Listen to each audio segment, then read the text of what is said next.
Hello everyone, welcome to our Sharda institute of mathematics. आज फिर से मैं आपके सामने एक न्यू टॉपिक लेकर आई हूँ, homogeneous differential equation. Homogeneous differential equation को पढ़ने से पहले हम होमोजीनियस फंक्शन देखेंगे क्या होता है। Homogeneous function, a function f of x, y is said to be homogeneous of degree n। Means हम की है होमोजीनियस फंक्शन, कोई भी जरा फंक्शन होएगा, सपोज हमारे को एफ ऑफ एक्स वाई इस तरह का फंक्शन दिया हुआ है राजे, मीन्स उसकी डिग्री एन होनी चाहिए हर एक की। मीन्स सपोज अगर एक्स इंटू वाई लिखे तो एदी भी डिग्री एन होनी चाहिए, तो उसको हम कहेंगे homogeneous function. If f of lambda x comma lambda y is equal to lambda raise to the power n, means इथे पावर डिग्री एन है, मीन्स फंक्शन दी डिग्री भी एन होनी चाहिए। तो अब हम कहेंगे कि हमारा क्या है, ये होमोजीनियस फंक्शन है। अगर कुछ मल्टीपल आता है उसके साथ, उसकी डिग्री भी एन होनी चाहिए एंड फंक्शन के होल डिग्री भी एन होनी चाहिए, तो उसको हम कहेंगे homogeneous function for any non zero constant alpha. Alpha की होना चाहिए नॉन जीरो, जीरो नहीं होना चाहिए। अगर जीरो हो गया तो सारा फंक्शन ही हमारा क्या हो जाएगा, जीरो। इसकी एग्जांपल देख लेते हैं कैसी है हमारी होमोजीनियस फंक्शन की definition. F of x comma y is equals to y square plus 3xy, means इसकी डिग्री कितनी है राजे, पहला डिग्री देखो, इसकी डिग्री भी 2 है, इसकी 1 ऐड करके 2 हो जाएगी, मीन्स ए हमारा की है साडा होमोजीनियस फंक्शन है। पहले हमें डिग्री चेक करनी है हर एक की, अगर हर एक की डिग्री सेम है मीन्स, तो अगर डिग्री सेम आती है तब हम कहेंगे इसको होमोजीनियस फंक्शन, अदरवाइज नो। कि कितना मैंने इस तरह की कंडीशन बनाने दे लई मैंने एदे नाल एक्स स्क्वायर दे नाल मल्टीप्लाई एंड डिवाइड, बाहर x square y square upon x square plus 3xy upon x square. Clear, x square y square upon x square, इधर एक एक्स के साथ एक्स कैंसिल हो गया था, 3y अपॉन एक्स, मीन्स ये साडा y अपॉन एक्स का फंक्शन बन गया राजे। Means x square into f of y upon x की फॉर्म दे विच है ब्रैकेट दे विच, तो उसनू function of y upon x कहांगे असी। सपोज जे आप ये वाई स्क्वायर दे नाल मल्टीप्लाई एंड डिवाइड करते हैं तो साडा एवें दा फंक्शन बन जू राजे, अंदर इधर y square upon y square plus 3xy upon y square, means y square दे नाल मल्टीप्लाई एंड डिवाइड करता, इतने 1 बच जूगा, 1 प्लस 3x अपॉन वाई, तो अंदर केड़ा फंक्शन बन गया राजे। अगर अपना बाहर वाई स्क्वायर या वाई क्यूब जो भी मल्टीपल है वाई का, वाई अंदर जा तो अंदर फंक्शन एक्स अपॉन वाई का बनेगा। अगर बाहर आप एक्स दे नाल कुछ भी मल्टीप्लाई कर दिया तो अंदर फंक्शन साडा वाई अपॉन एक्स के फॉर्म च बनेगा। क्लियर है। अब हम चलते हैं होमोजीनियस डिफरेंशियल इक्वेशन की डेफिनेशन क्या होती है। A differential equation in x and y, हमारी डिफरेंशियल इक्वेशन राजे एक्स ते वाई दे विच होनी चाहिए। पहला तो ये देखना, is said to be homogeneous. Homogeneous का मीनिंग मैंने समझा दिया क्या होता है, मीन्स हर एक की डिग्री सेम होनी चाहिए तो होमोजीनियस लगेगा।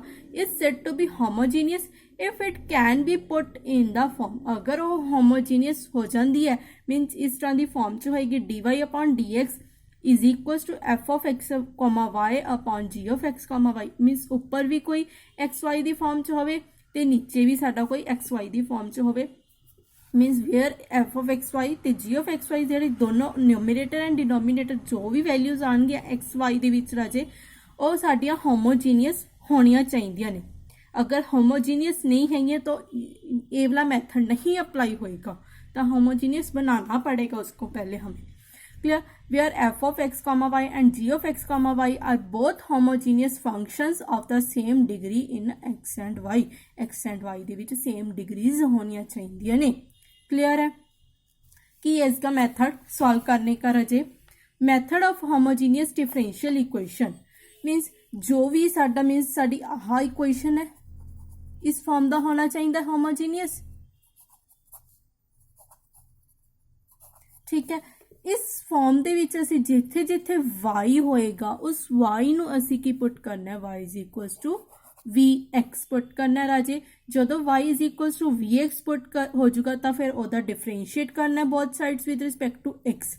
ਜਦੋਂ डिफरेंशिएट करता सी तो dy by dx is equal to v plus x into dv upon dx। इस dy बाय dx की जो भी साडी आह गिवन इक्वेशन होएगी ਇਹਦੇ ਵਿੱਚ ਅਸੀਂ dy बाय dx की वैल्यू पुट कर देंगे एंड y की वैल्यू पुट कर देंगे।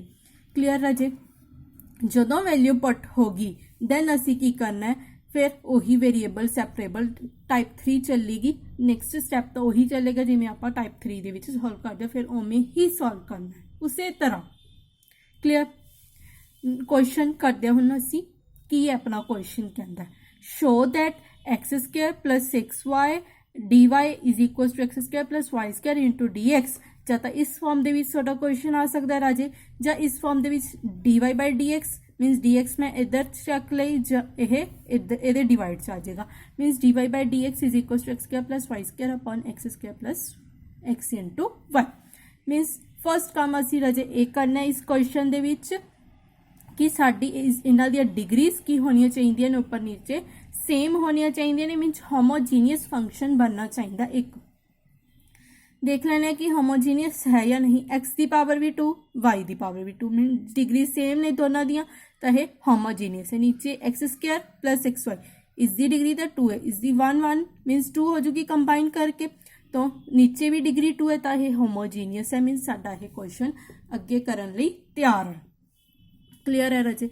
हुण असी की करदे हां उन्होंने की किया सी जदों यह होमोजीनियस फंक्शन बन जाता है मीनस होमोजीनियस डिफरेंशियल इक्वेशन बन जाती है तो उस जिथे जिथे वाई होंदा उत्थे उत्थे असी वाई नूं की पुट करना है वी एक्स नैक्सट डिफरेंशिएट करना है। क्लीयर है। हुण असी इस इनू मान लैने असी फर्स्ट इक्वेशन तो ये जिथे जिथे y put y is equals to v x. जदों वाई नूं असी वी एक्स पुट करता तो उन्होंने की कहा सी डिफरेंशिएट कर दो तो असी की कर दिंदे आ differentiate on both sides with respect to x. Differentiate करो इसनू वाई का derivative d y by d x is equals to दो फंक्शनस कोई प्रोडक्ट रूल दे विच पए ने तो प्रोडक्ट रूल की हुंदा first function as it first नू मैं वी मान लैनी आ इनटू एक्स का derivative 1 plus second function as it first का डेरीवेटिव मीनस वी का derivative with respect to x करना d v upon d x. तो मीनस राजे साडे कोल इत्थों वैल्यू आ गई d y by d x की v plus x into d v upon d x. इसनू कर लो बॉक्स दे विच बंद। मीनस हुण साडियां वैल्यूज फिल करन लई तैयार ने। फर्स्ट इक्वेशन दे विच मीनस गिवन इक्वेशन दे विच d y by d x की वैल्यू फिल कर देंगे ए वाली। जिथे जिथे साडा वाई है राजे उत्थे आपां की फिल कर देंगे v x. Clear. Put the value of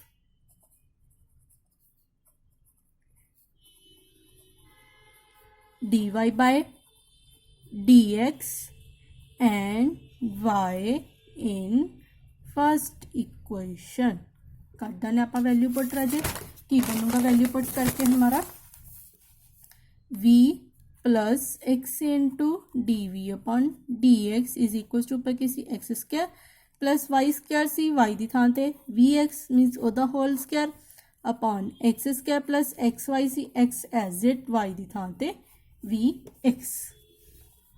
ठीक है राजे। V plus x into d v upon d x is equals to x square square edit कर देने plus v square into x square upon x square plus v x square multiply कर दी। उपरों की common आ रहा है राजे x square, नीचों भी साडा x square common आ रहा है, कॉमन कट लो। मीनस कैलकुलेशन ईजी करने के लिए कर रही हाँ।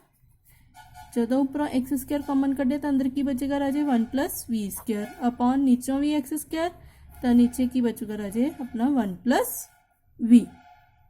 क्लियर है। इस एक्स स्क्वायर के नाल एक्स स्क्वायर की हो जाएगा कैंसल। तो अब हमने ए वाला वी आप उधर ले जाने मीनस इधर की बचेगा राजे x into d v upon d x is equal to 1 plus v square upon 1 plus v minus की आएगा v। क्लियर। तो x into d v upon d x is equal to LCM ले लो राजे 1 plus v square minus v into 1 plus v upon 1 plus v. x into d v upon d x is equals to 1 plus v square minus the v square upon 1 plus v square दे नाल v square की हो गया राजे cancel, तो की बन गया 1 minus v upon 1 plus v कि हुण वेरीएबल सैपरेबल हो जाएगा राजे अपना, मीनस इनू इधर चक लैने, ठीक है। इधर की बन चुका 1 प्लस वी, इधर आके उल्ट जाएगा 1 minus v into d v. जो x अपॉन डी एक्स है उन्होंने पर राइट साइड ते ले जाना, मीनस इधर की बन जाएगा 1 upon x into d x. Clear है। हुण इंटीग्रेट कर दो राजे बोथ साइड, जो इंटीग्रेट किया क्लियर है। जो इंटीग्रेट किया इनू अलग अलग कर लो, 1 upon 1 minus v into d v plus v upon 1 minus v into d v is equals to is the integration log x। Clear है। Is the integration log mod 1 minus v plus इनू हजे as a विच की करो राजे ऊपर 1 add 1 subtract, जो ऊपर नीचे variable जे power same हो तो जो भी नीचे कांस्टेंट है वही कर दो, 1 ऐड 1 सबट्रैक्ट, तो 1 minus v into d v is equals to log mod x। तो की बन गया राजे अपने को log mod 1 minus v plus इनू फिर असी अड कर लेने 1 upon 1 minus v into d v plus v minus 1 upon 1 minus v into d v is equals to log mod x। Clear है। यदि फिर log mod 1 माइनस वी हो जाएगी राजे, जो log mod 1 माइनस वी आएगी इसकी इंटीग्रेशन सॉल्व करके, तो एक log mod 1 माइनस वी पहला ही पे था 2 into log mod 1 minus v, तो हम डायरेक्ट लिख रही हूँ राजे इथे 2 log mod 1 माइनस वी। एक प्यासी राजे अपने को integral v minus 1 upon 1 minus v into d v is equals to log mod x। Clear है। हुण साडा नीचे की है राजे 1 माइनस वी ऊपर v माइनस 1 है, सेम बनाने के लिए ऊपरों की करो माइनस कॉमन कर लो, माइनस बाहर लिख देनी है, तो ऊपर की बन गया 1 minus v upon 1 minus v into d v is equals to log mod x। आहा cancel 2 into log mod 1 minus v minus 1 into d v दी integration v with respect to v करनी है तो v आ जाएगी is equals to log mod x। हुण v नू असी की means y is equals to v x put किया सी, उथों राजे v दी वैल्यू की निकलूगी, असी y is equals to v x put किया सी, इथों v दी वैल्यू कर लो मीनस y अपॉन x, इस दे विच v दी वैल्यू फिल कर दो, ठीक है। तो की बन गया राजे 2 log mod 1 माइनस इथे प्लस सी पा दो जो ऑल दी इंटीग्रेशंस हो जाए 1 minus y upon x minus y upon x is equals to log mod x। Clear है राजे। अगे कैलकुलेशंस करना चाहते हैं तो कर लियो, अदरवाइज इथे छोड़ दो, अगे ज़्यादा कैलकुलेशन से ना जाया करो। Thank you. अगर वीडियो अच्छी लगे तो like share comment and subscribe जरूर कर जाना। Thank you.